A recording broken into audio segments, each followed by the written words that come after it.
In this video, we will talk about the trick called residual learning that allows building deeper models in vision. So why do we need deeper models in vision?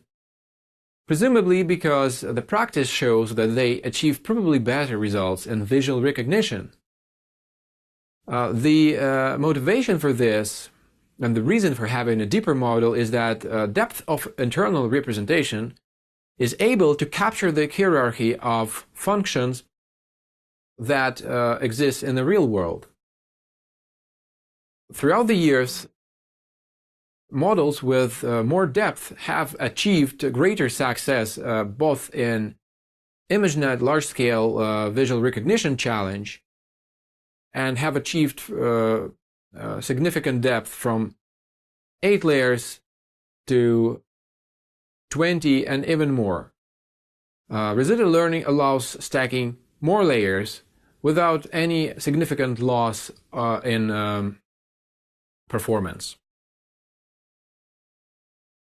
When deepened networks are able to start converging, a degradation problem has been exposed. When the network depth is increased, accuracy gets saturated, which might be not that surprising, but then it degrades rapidly. Unexpectedly, this degradation is not caused by overfitting, so we cannot regularize. And adding more layers to a suitably deep model leads to higher learning error. So that's what's happening when we just try to stack more convolutional layers on top of each other. However, we can tackle this distressing problem by a deep residual learning framework. Recall that eventually we want a network to fit some mapping from the pixel space to the space of labels, decomposed into smaller mappings implemented by layers. Instead of hoping each few stacked layers directly fit a desired underlying mapping, we explicitly let these layers fit a residual mapping. Formally denoting the desired underlying mapping as H, we let the stacked nonlinear layers fit another mapping, f of x, which is h of x minus x. The original mapping is recast into f of x plus x. The hypothesis is that it is easier to optimize the residual mapping than to optimize the original mapping. To this extreme, if an identity mapping were optimal, it would be easier to push the residual to 0 than to fit an identity mapping by a stack of nonlinear layers. Residual connections can be incorporated not only into simple architectures such as the VGG architecture and go from one stack of convolutional layers to the other stack of convolutional layers, but it can also be incorporated into more sophisticated convolutional blocks.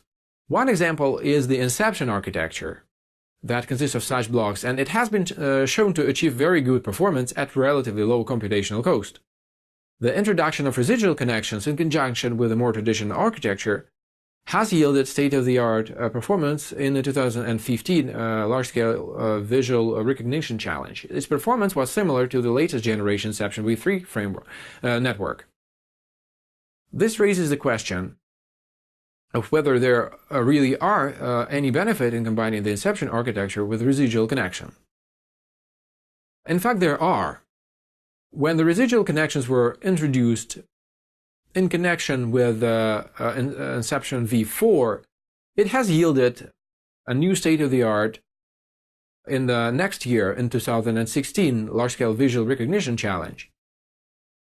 The resulting network is codenamed Inception ResNet v2 and is currently the most advanced convolutional architecture for vision.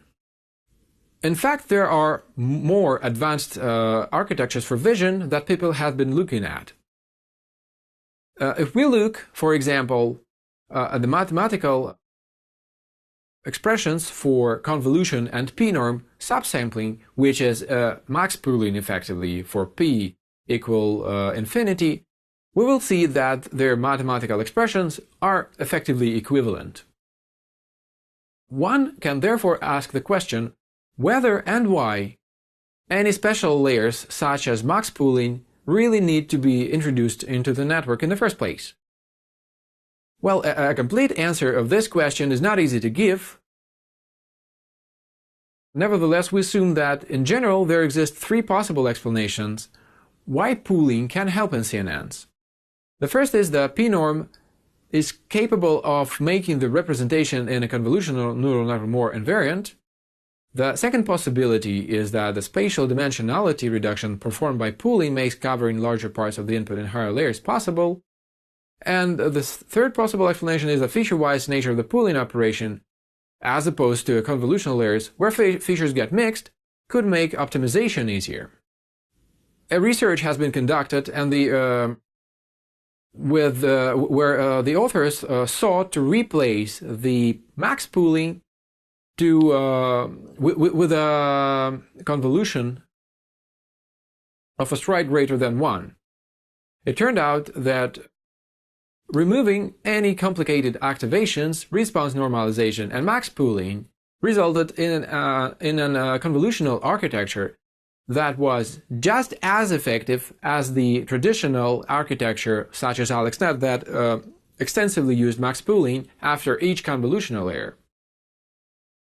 This suggests that effective convolutional architectures can be implemented without the redundant layers such as max pooling whatsoever. Another attempt to extend the established models for computer vision was the stochastic depth optimization algorithm.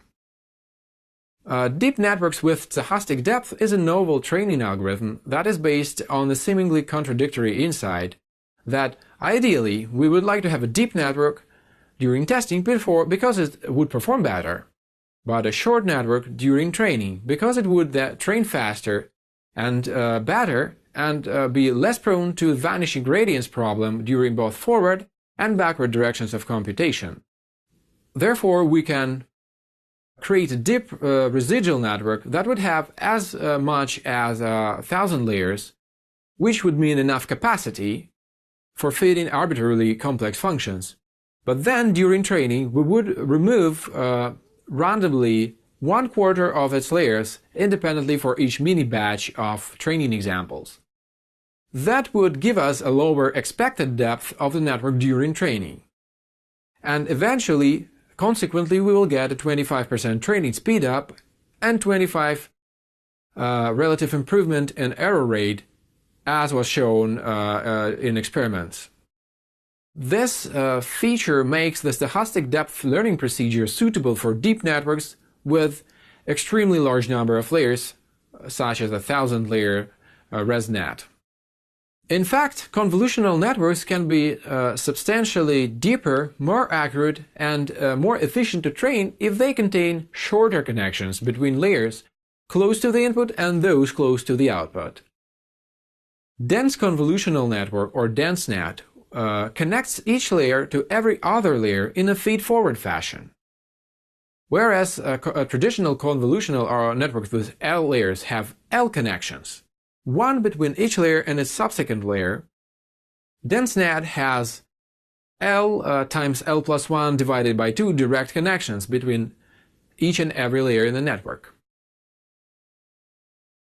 The DenseNet is parameter efficient, and that's a possibly counterintuitive effect of this dense connectivity pattern.